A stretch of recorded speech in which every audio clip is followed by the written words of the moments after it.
We do math good.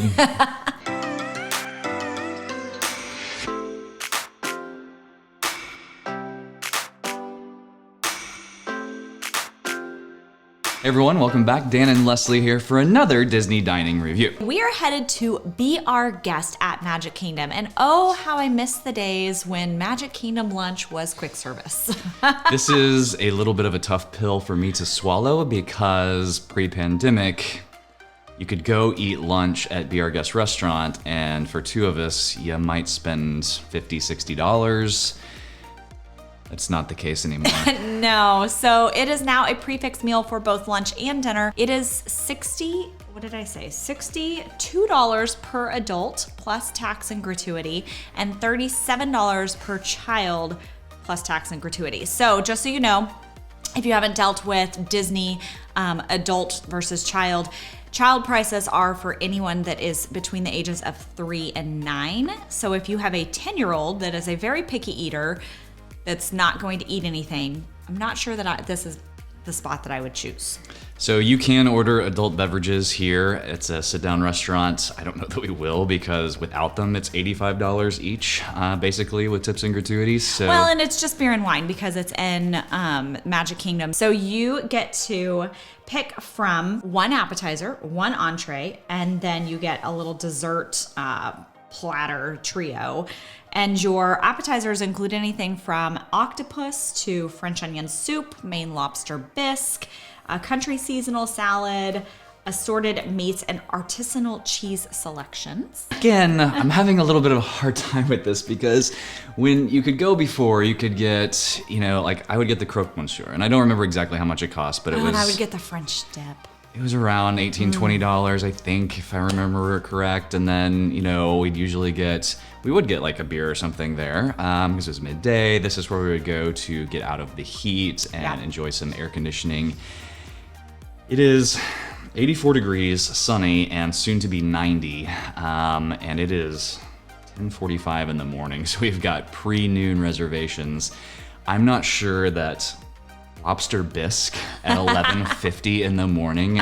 Maybe we should have scheduled this for a dinner. I don't know, man. I know why they did it, because they're raking in money hand over fist here because this place is popular. This is a hard to get reservation, which is why we're doing lunch, because it's the only thing I could find. You get to eat inside the Beast Castle. And sure. I mean, you've got the West Wing, you've got the ballroom, you've got, it's just a really cool place to eat. People used to make a reservation, go in and just buy the gray stuff and leave.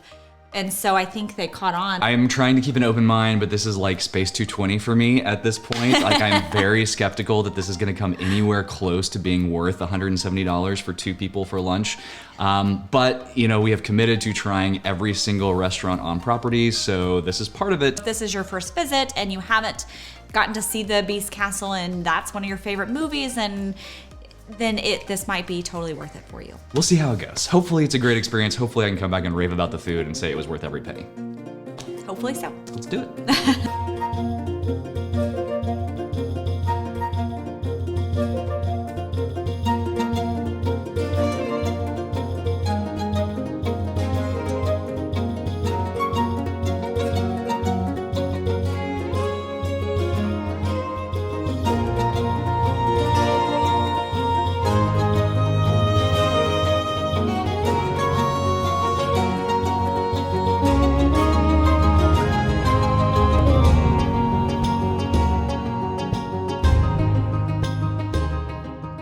So we have already made people mad. No, we haven't. We haven't. She was very accommodating. They tried to set us at a 2-top, which again, with a tripod and a camera, it doesn't work so well. They were nice. We did have to wait an extra 5 minutes, but they got us on a 4-top, so we have a little bit more room to spread out. And I actually like it better because it put us more centrally located in the middle of the grand ballroom. Where all of the noise is forced.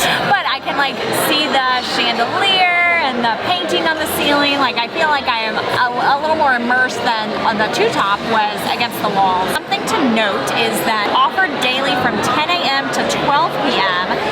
You can actually, one of the adult entree options is a pork belly and poached egg. A children's entree option is a breakfast platter that's got Mickey waffles, a Mickey-shaped egg, roasted potatoes, and crispy bacon. And then there are two morning cocktails. There's a rose mosa, so it's basically a rosé mimosa. And then there is a Lager Mary, which is a Bloody Mary with beer. The veggies looked really good, but honestly, I can't bring myself to spend $62 on vegetables today. So I ordered the chicken, which actually looked quite tasty. I was eyeing that at home, and she recommended, she said the best thing was her favorite was the filet. Yep. So Dan got that, and then she said that the chicken or the pork were her second favorite. So. Yep. And then appetizers, I got the French onion soup. I feel like you kind of have to at a French restaurant just to see. And then you got the meat and cheese, which she recommended as well. Yep. So we'll see. We'll see. They do bring out rolls, so you want to try one? Yeah, that's okay. You're nicer than I am. Like, It's pretty dry. I really don't want to be negative the whole time. This is not a good roll. They're not hot. The butter is too hard and it doesn't spread easily. And they're really dry. The French onion soup actually looks fantastic. Yeah, it does. It looks really, really good. My meat and cheese plate. That actually looks really It good actually too. looks pretty tasty. I'm excited about this. I don't know if he didn't explain what any of it was, so. It's like bon appetit, here you go. I have zero clue what I'm eating, but it looks tasty. It's gonna be hot, hot, hot. It's actually not. Is it not? No, it's good though. That is very good. Let's hold that. Yeah, the flavor of the French onion soup is really good. It could stand to be 20 degrees hotter. It's warm, it's not piping hot, which is a little unfortunate, but look at that. That's good.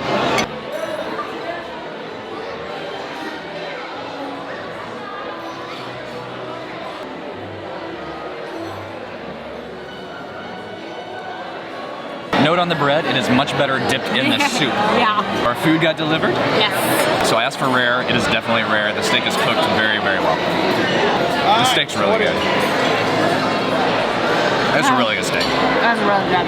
The chicken is good. It's almost borderline dry. It's a few degrees past perfect. Yeah. Borderline on going past that. Yeah. All right, we got desserts.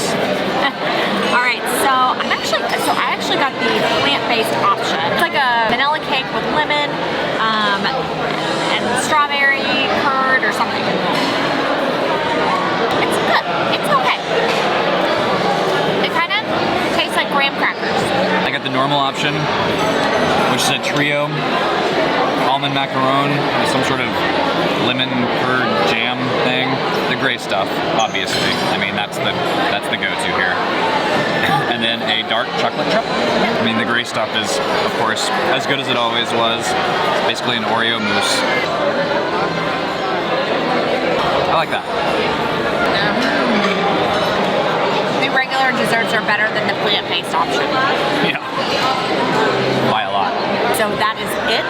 We're gonna wrap this thing up here. We're gonna do a little shopping. Then we're gonna head back to the house and we will give you all of our thoughts. I am so deeply conflicted.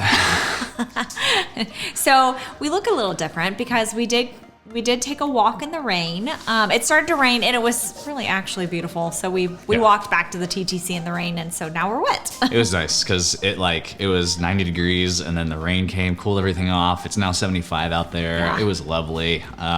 Just not, I mean, my pants are already dry, so whatever. If you need help planning your next vacation, whether it's to a Disney destination or Universal or a cruise line or an all-inclusive, please reach out to us over at fantasticalvacations.com. As far as Ambiance goes, let's start there. Well, Okay. So we're going to split Ambiance yes. and theming because they are way different. And then we are going to do away with drinks because we didn't get anything because they have beer and wine and it's Yes. overpriced and it's in a theme park and we already were paying a fortune for this thing, so we did not do that.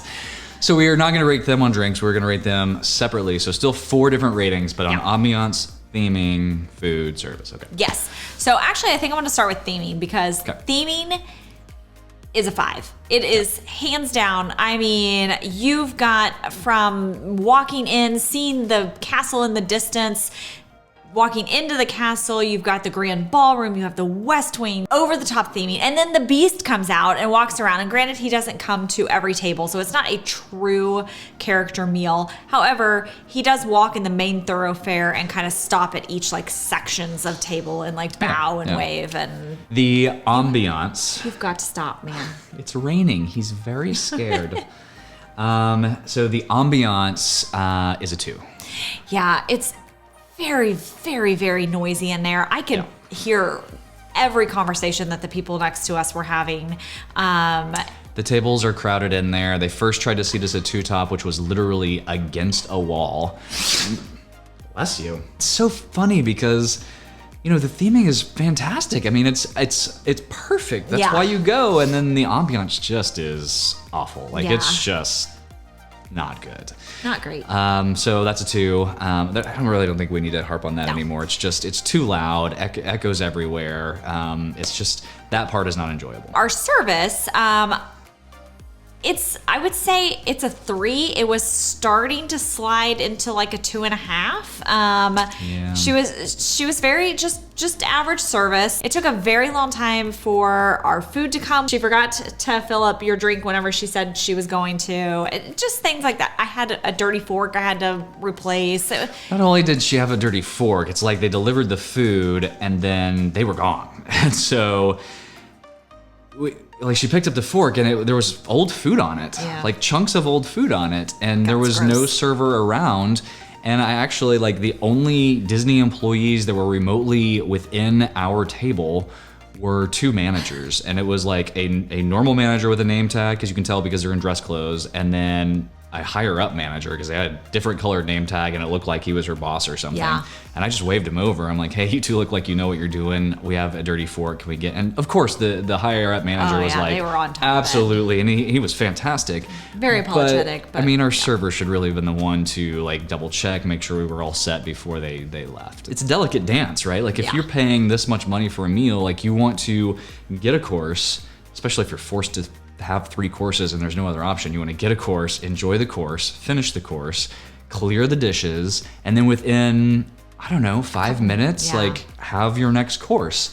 Especially in the heart of Magic Kingdom, where most people are probably wanting to go experience the park. And we'll talk about that more here in a minute, but that's my huge problem with this restaurant. But I digress. Well, and that's really, I was actually just going to bring that up, that if this is your theme park day and you have come to Magic Kingdom, I'm not sure that Be Our Guest is where I would want to spend an hour and a half to 2 hours of my time. And that's from like check-in to when we left, it was about an hour and 45 minutes. Honestly, when the food started to come out and they brought out the rolls, I thought, oh my gosh, we are in trouble, because downhill from here. The roll was terrible. It was. And I really like bread, so it takes some not great bread for me to not eat the roll. But the entrees and the appetizers were phenomenal, honestly. Really fantastic. They were really, really good. We are rating all the food a 4. Yeah. So the desserts, not so much. You got the Your desserts were fantastic. I got the plant-based, and it was not great. You got the plant-based option. I liked mine better for sure, but it wasn't like a high-end restaurant dessert. It was like mass-produced desserts in the back. Sure. I mean, I like the gray stuff, but all it is cookies and cream mousse, right? I mean, it's nothing special. Yeah. The price for the food wasn't awful. The price for the rest of it was awful, and that's why I'm so torn on this thing. Well, so the food and the theming, right? Like the food and the theming. So the other big French restaurant that we just went to was Topolino's Terrace, right? Yeah. And so I remarked on this in the middle of the restaurant, like if I had gotten this steak and that bowl of French onion soup at Topolino's Terrace for $62, I wouldn't be mad. It was good food. To have it for lunch in the middle of a theme park where you're spending over an hour and a half just waiting on them to bring out stuff, and then to get dirty silverware, it's not worth. I mean, we got a 10% discount with our annual passes, and with tip and tax, it was $143 for 2 people. That's what we paid. Yeah. So if we're on a vacation with all 4 of us, I'd be mad if I paid $300 to sit down to dirty forks, and subpar service, or at the best average service with good food. And it's so, like that, I'm so torn because I've got like food and theming up here, and then I've got the rest of the experience that's like almost below average for most of it. Also, I was very full leaving, and neither one of us would have wanted to get on a ride after that experience. And so, so we need, matter of fact, that's why we walked in the rain, was to kind of just like walk off some of the food because we were so full. So I think I would lean more towards a dinner if I was going to go and take my time in Magic Kingdom for this experience. Personally, I would walk in the restaurant, take a bunch of pictures, experience the theming. I mean, I don't think they're gonna stop you, but even if they did, I would probably just say I'm meeting someone in there. They're not gonna stop you. I walked around the entire restaurant with this giant camera and taking like B-roll and stuff, and they didn't say anything. Like, and they didn't know I was with a server. I would just walk in, experience the ambiance, take some pictures, go through all 3 dining rooms, just do a loop, and then walk out and go get a $15 quick service meal and ride the rides. It's Magic Kingdom. Like, you don't want to spend almost 2 hours of your afternoon. That's fair. That's what I would do. I wasn't let down like I thought I would be with the price for the food. Really good, the food was really good. It's just the overall experience. When I put myself in, most people are coming here Traveler's shoes, as their one day to spend in Magic Kingdom where there's all this stuff to do. Yeah.